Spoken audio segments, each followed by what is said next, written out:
Hello students, मैं doctor Rishabh Jain, associate professor music instrumental MS college में हूँ। महारानी सुदर्शना महाविद्यालय के ऑनलाइन व्याख्यान में आपका हार्दिक स्वागत करता हूँ। मैं आज आपके समक्ष एक व्याख्यान लेकर उपस्थित हुआ हूँ।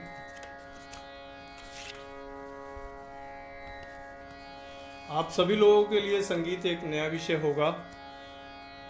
कुछ विद्यार्थी होंगे जो 12th क्लास में भी जिनके पास म्यूज़िक होगा, बट मैं सोचता हूँ कि अधिकतर इसमें फ्रेशर्स ही होंगे। तो संगीत में सर्वप्रथम अपने को संगीत तथा स्वर, इन दोनों के विषय में जानकारी होनी चाहिए। मैं संगीत का एक संक्षिप्त रूप में सैद्धांतिक परिचय आपको देना चाहता हूँ, जनरल लैंग्वेज में। ध्यान से सुनिए। संगीत बोलचाल की भाषा में संगीत से केवल गायन समझा जाता है, किंतु संगीत जगत में गायन, वादन और नृत्य तीनों के समूह को संगीत कहा जाता है। इस प्रकार संगीत के मुख्य 3 अंग हुए: गायन, वादन और नृत्य। पंडित शारंग देव द्वारा लिखित संगीत रत्नाकर ग्रंथ में कहा गया है, गीतम वाद्यम तथा नृत्यम त्रयम संगीतमुच्यते, अर्थात गाना, बजाना और नृत्य, इन तीनों का सम्मिलित रूप संगीत कहलाता है। गायन, वादन और नृत्य, इन तीनों में घनिष्ठ संबंध भी रहा है। केवल इतना ही नहीं, तीनों एक दूसरे के पूरक भी हैं। गायन, वादन और नृत्य की, वादन गायन और नृत्य की, और नृत्य गायन और वादन की सहायता से ही किया जाया करता है। संगीत रत्नाकर में कहा गया है कि नृत्य वादन के और वादन गायन के आश्रित है। नृत्य वाद्य गुणम प्रोक्त वाद्य गीतानुवर्चित, अतः इन गीतों में गायन सर्वश्रेष्ठ सिद्ध हुआ है। संगीत की परिभाषा कुछ इस प्रकार से भी दी जा सकती है: संगीत वह ललित कला है जिसमें स्वर और लय के द्वारा हम अपने भावों को प्रकट करते हैं। प्रत्येक कला जैसे संगीत, मूर्तिकला, चित्रकला, वास्तुकला में मानव भावनाओं को व्यक्त तो करते हैं, परंतु प्रत्येक में उसका माध्यम बदल जाया करता है। फॉर एग्जाम्पल, जैसे रंग, पेंसिल, कागज इत्यादि के द्वारा भावों की अभिव्यक्ति करते हैं तो वह चित्रकला की रचना होगी। ठीक इसी प्रकार यदि स्वर लय के द्वारा हम अपने भावों की अभिव्यक्ति करते हैं तो संगीत की रचना होती है। अतः यह स्पष्ट है कि कला का माध्यम बदलते ही कला का नाम भी बदल जाता है। संगीत को ललित कला कहा गया है। ललित कला की श्रेणी में 5 कलाएं आती हैं: संगीत, कविता, चित्रकला, मूर्तिकला तथा वास्तुकला। इन ललित कलाओं में संगीत को सर्वश्रेष्ठ माना गया है। इस प्रकार संगीत समस्त कलाओं में सर्वश्रेष्ठ हुआ। यह संगीत की एक संक्षिप्त परिभाषा थी। अब संगीत में पद्धतियां हैं। अब संगीत पद्धतियों के बारे में अपन बात करते हैं।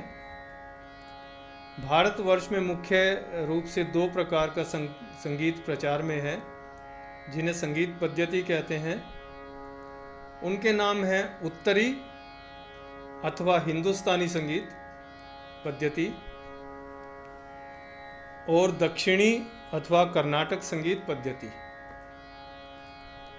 उत्तरी संगीत के बारे में बात करें, उत्तरी संगीत पद्धति, इसको हिंदुस्तानी संगीत पद्धति भी कहा जाता है। यह पद्धति उत्तरी हिंदुस्तान में, जैसे बंगाल, बिहार, उड़ीसा उत्तर प्रदेश, हरियाणा, पंजाब, गुजरात इत्यादि प्रांतों में प्रचलित है। इसी प्रकार दक्षिणी संगीत पद्धति, इसे कर्नाटक संगीत पद्धति भी कहा जाता है। यह तमिलनाडु, मैसूर, आंध्र प्रदेश इत्यादि दक्षिण के प्रदेशों में प्रचलित है। इन दोनों पद्धतियाँ अलग होते हुए भी इनमें बहुत कुछ समानताएं भी हैं, जिसको हम आगे डिस्कस करेंगे। अब संगीत के रूप। संगीत कला के मुख्य दो रूप हैं, क्रिया और शास्त्र। क्रिया के अंतर्गत उसकी साधना विधि और शास्त्र के अंतर्गत उसका इतिहास, पारिभाषिक शब्दों की व्याख्या इत्यादि आती है। इसका डिटेल में डिस्कशन आगे के व्याख्यानों में होगा।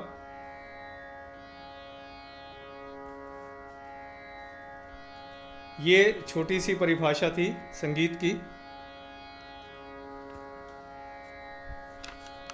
तत्पश्चात हम स्वर के विषय में बात करेंगे।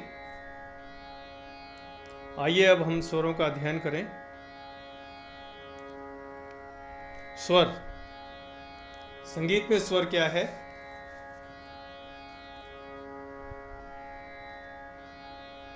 बाईस श्रुतियों में से मुख्य 12 श्रुतियों को स्वर कहते हैं।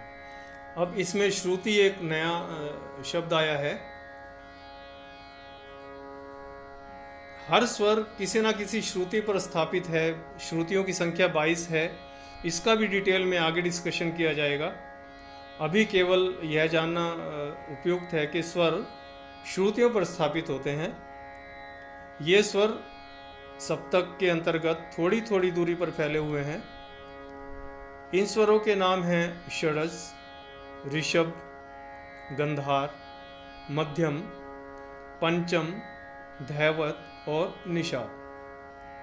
व्यवहार की सरलता के लिए इन्हें क्रमशः हम लोग सा रे गा मा पा धा नी कह देते हैं। स्वरों के प्रकार भी हैं।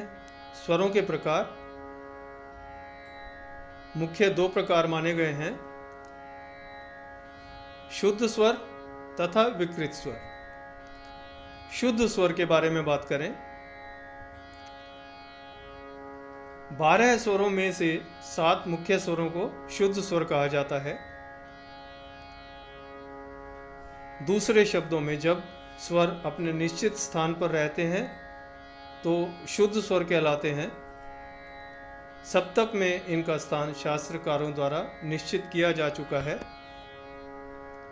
इनकी संख्या 7 मानी गई है। इनके संक्षिप्त नाम हैं सा, रे, गा, मा, पा, धा और नी। विकृत स्वर। 5 स्वर ऐसे होते हैं जो शुद्ध तो हैं ही, साथ ही साथ विकृत भी होते हैं। जो स्वर अपने निश्चित स्थान से थोड़ा उतर जाते हैं अथवा चढ़ जाते हैं, वे स्वर विकृत स्वर कहलाते हैं। विकृत स्वर के भी 2 प्रकार हैं, कोमल विकृत तथा तीव्र विकृत स्वर। कोमल, जब कोई स्वर अपनी शुद्ध अवस्था यानी निश्चित स्थान से नीचा हो जाता है तो उसे कोमल स्वर की संज्ञा दी गई है।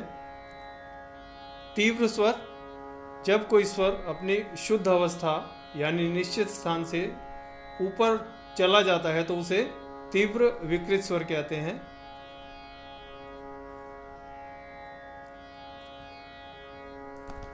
स्वरों के अध्ययन में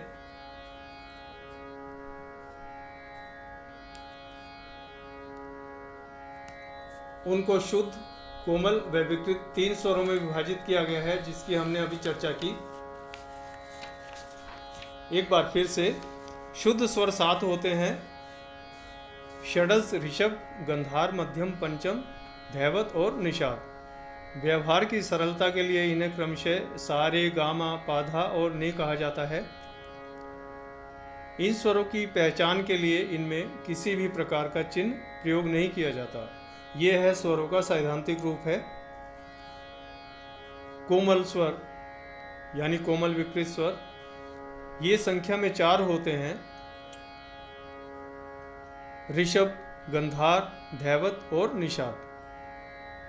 इन स्वरों की पहचान के लिए स्वरों के नीचे रेखा का प्रयोग किया जाता है। जब कोई स्वर अपने निश्चित स्थान से थोड़ा सा उतर जाता है तो वह कोमल स्वर कहलाता है। तीव्र स्वर, तीव्र विकृत स्वर एक होता है। इस स्वर की पहचान के लिए स्वर के ऊपर एक रेखा खींच दी जाती है और यह स्वर मध्यम है, म। जब स्वर अपने निश्चित स्थान से थोड़ा चढ़ जाता है तो वह तीव्र स्वर कहलाता है। इस प्रकार 7 शुद्ध, 4 कोमल व 1 विकृत कुल 12 स्वर हुए। कोमल स्वर सदैव शुद्ध स्वर से पहले तथा तीव्र स्वर सदैव शुद्ध स्वर के बाद लिखा जाता है।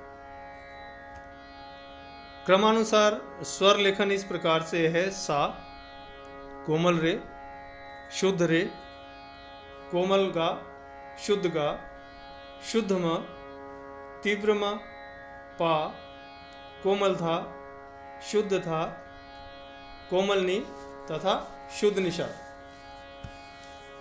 इसके अतिरिक्त चल और अचल 2 स्वरों को एक और दृष्टिकोण से विभाजित किया गया है, जिसमें चल और अचल 2 प्रकार के स्वर बताए गए हैं। चल स्वर जो कि भाषा से ही अंडरस्टूड है, जो चलता रहता है उसको चल स्वर कहेंगे, जो फिक्स रहता है उसको अचल स्वर कहेंगे। अर्थात चल स्वर देखिए, जो स्वर शुद्ध होने के साथ साथ विकृत यानी कोमल तथा तीव्र भी होते हैं, जैसे रे, गा, म, धा और नी चल स्वर कहलाते हैं। शुद्ध स्वरों के अलावा रे, गा, धा और नी स्वर कोमल विकृत और म तीव्र विकृत स्वर होते हैं। अचल स्वर वे स्वर जो सदा शुद्ध होते हैं, विकृत कभी नहीं होते, अचल स्वर कहलाते हैं। सा और पा यानी षडज और पंचम, ये 2 स्वर अचल कहलाते हैं क्योंकि ये अपने स्थान पर स्थिर रहते हैं, अडिग रहते हैं। ना तो ये कोमल होते हैं ना ही तीव्र होते हैं, ये हमेशा शुद्ध रहते हैं। ये स्वरों का सैद्धांतिक रूप था। स्वरों का प्रायोगिक रूप नेक्स्ट प्रैक्टिकल क्लास में आपको बताया जाएगा। प्रैक्टिकली कोमल स्वर, तीव्र स्वर और शुद्ध स्वर किस प्रकार से अपन गाते हैं या बजाते हैं, इसकी व्याख्या नेक्स्ट क्लास में की जाएगी। धन्यवाद।